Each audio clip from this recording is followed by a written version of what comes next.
L'ipnosi a distanza funziona veramente?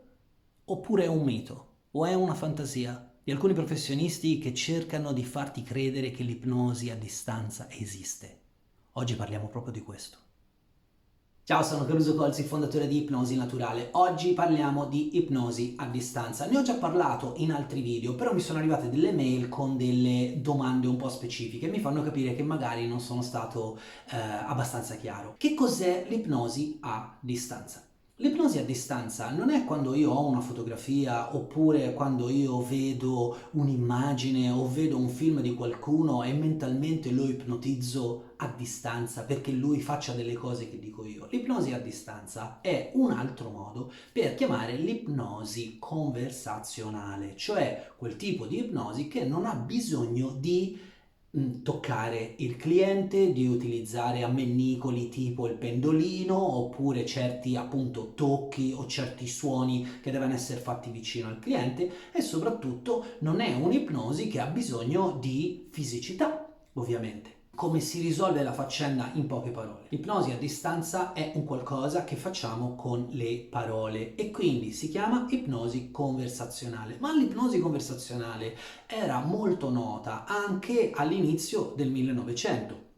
Non a caso si fa cadere come padre dell'ipnosi conversazionale proprio Erickson, che attraverso le parole ipnotizzava le persone. Vediamo come funziona questa ipnosi a distanza. Supponete che io ho un cliente qui accanto a me e gli sto dicendo delle cose, ok? Senza toccarlo, gli sto dicendo delle cose, di immaginarsi un qualcosa nella sua testa. E gli dico di pensare di essere al mare, oppure pensare di essere in montagna, di rilassarsi e quant'altro. E la persona esegue una serie di azioni al suo interno attraverso le suggestioni che gli do. Vi ricordo che suggestioni è sinonimo di suggerimenti, quindi non è che c'è qualcosa di magico, non cascate dentro la trappola di quelle scuole che vi dicono queste sono le frasi magiche. Non esistono frasi magiche, esistono delle frasi che risuonano di più o di meno con la persona con cui state lavorando e quindi c'è bisogno di una grande professionalità per entrare in sintonia con quella persona nello specifico.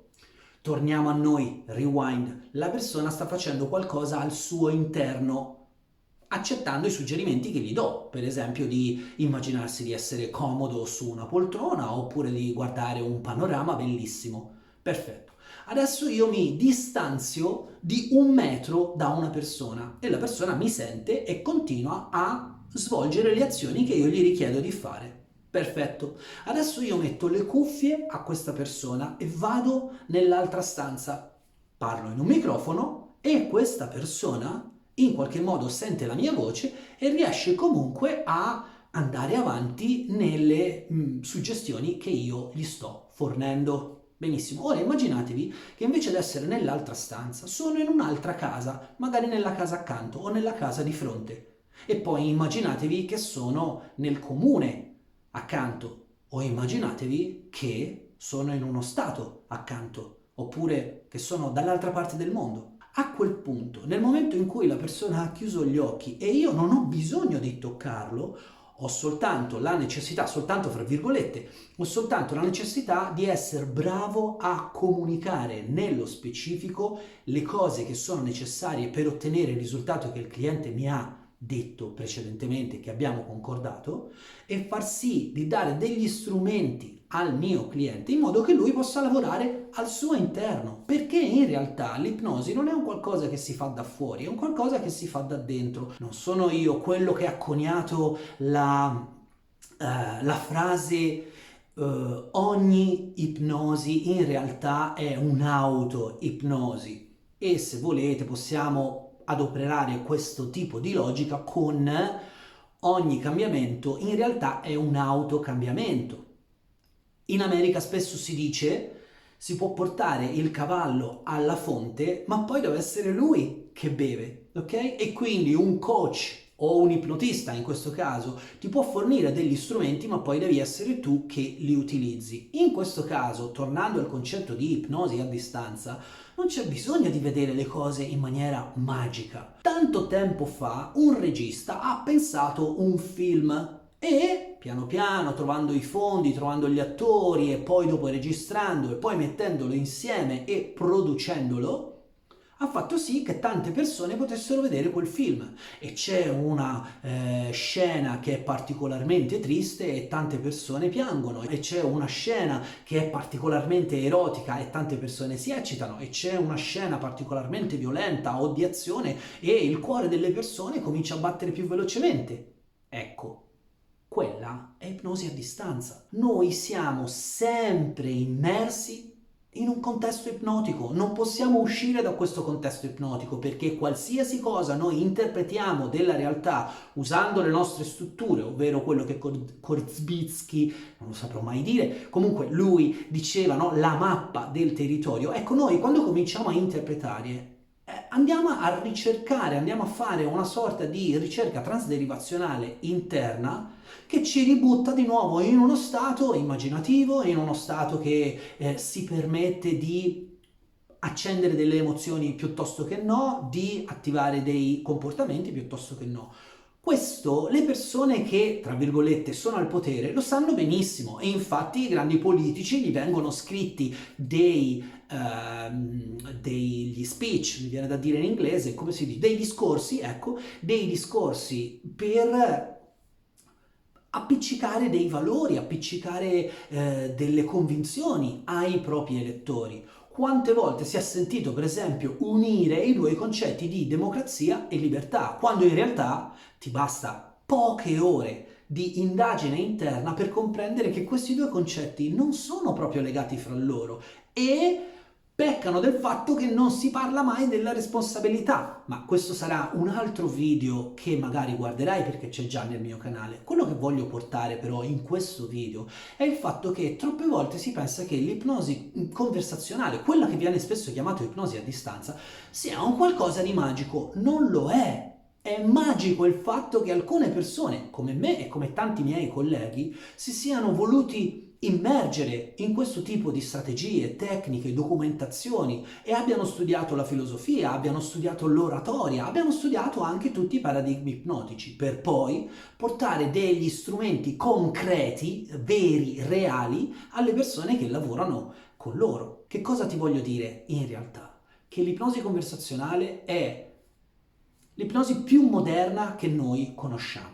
In realtà, che tu sia in uno studio o che tu sia a casa tua con le cuffie o comunque guardando un device come quello che stai guardando adesso, perché magari mi stai guardando in un cellulare o magari in un tablet o magari in un computer, insomma, tu stai ascoltando le mie parole e in qualche modo stai relazionandoti con una realtà che io ti sto proponendo. Chiaramente adesso non sto facendo ipnosi conversazionale con te, non è il mio intento, ma tu la stai facendo con te stesso. Non c'è altro modo che stare al mondo di continuare a passare da uno stato all'altro in un flusso dinamico, e più tu ne sei consapevole, più riesci attraverso i tuoi vari stati a ottenere strumenti importanti, perché il tuo inconscio tende comunque a farti fare quello, tende a farti fluttuare da uno stato all'altro, che tu ne sia consapevole o meno. Questo nell'ipnosi classica, in quella famosa ipnosi dove si toccano le persone, adesso quando te lo dico io, ti tocco e ti metto per terra e ti sdraio e ti parlo vicino vicino, ecco, è un'ipnosi molto, come dire, diretta, è un'ipnosi che sviluppa delle suggestioni che sono del tipo: io ti dico quello che devi fare, tu lo fai. Non a caso ho scritto un libro che ti spiega tutti questi paradigmi dell'ipnosi, che si chiama Fai ciò che ti dico, cercando di prendere un po' in giro il discorso dell'ipnosi. L'ipnosi non è quello che tu vedi da fuori, è quello che stai vivendo da dentro, ma non lo sai, perché se non approfondisci ciò che stai vivendo da dentro, non capisci che tipo di stato stai vivendo. Ma ti dico un'altra cosa: nel momento in cui approfondisci lo stato che tu stai vivendo, praticamente sei in ipnosi, e più cerchi di capire se sei in ipnosi, meno ci sei, perché stai attivando tutto quel discorso, ho fatto questo per modo di dire, Wernicke-Broca, tutta quell'area più razionale che cerca di trovare un punto d'appoggio per dire: ah sì sì, ho capito.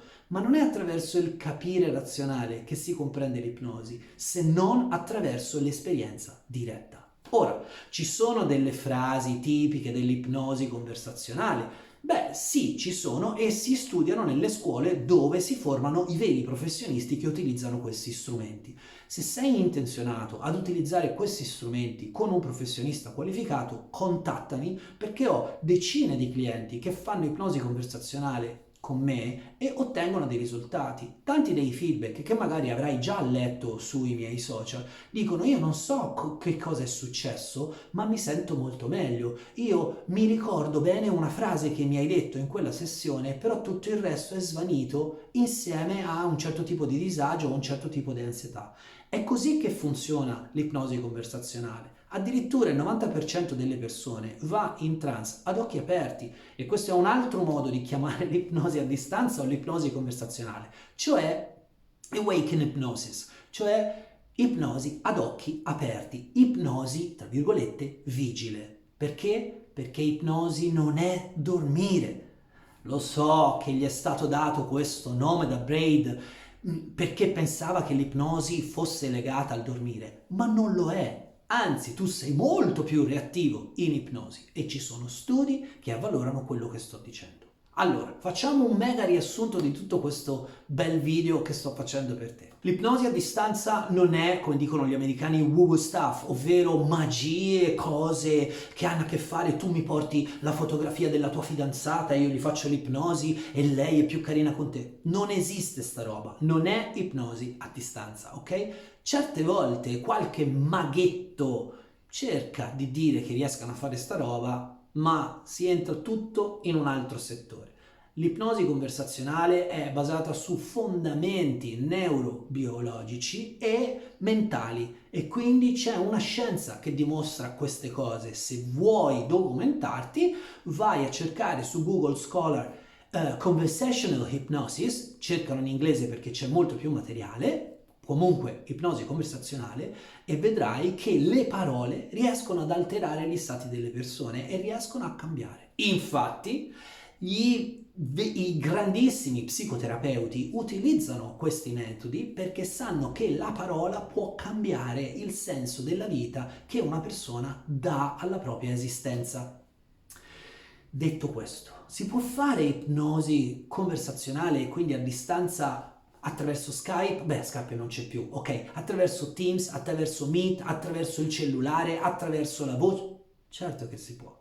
E lo si fa da decenni, solo che noi non la chiamavamo così. Adesso gli studi ci portano a comprendere che tante delle cose che ti dicono per venderti qualcosa, tante delle cose che ti dicono per convincerti di qualcosa e poi farti fare un comportamento, quello che si chiama di solito CTA, cioè la richiesta di attivazione di un comportamento. Potrebbe essere per esempio cliccare il mouse per farti comprare qualcosa oppure farti arrivare direttamente in negozio. Ecco, tutta quella roba là è basata su un insieme di suggestioni che vengono impacchettate e generalizzate. Quindi, per la logica dei grandi numeri, molte persone rispondono a quelle suggestioni. Ma quando tu stai facendo un tuo percorso di sviluppo interiore, di crescita personale, vuoi comprendere come magnificare il tuo universo e te stesso ed esplorare chi sei, a quel punto hai bisogno di suggestioni disegnate su misura.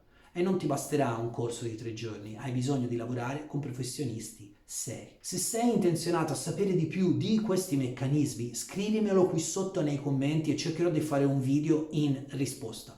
Ti ringrazio tantissimo se sei una di quelle persone che ha messo mi piace al mio video e mi supporti in qualche modo.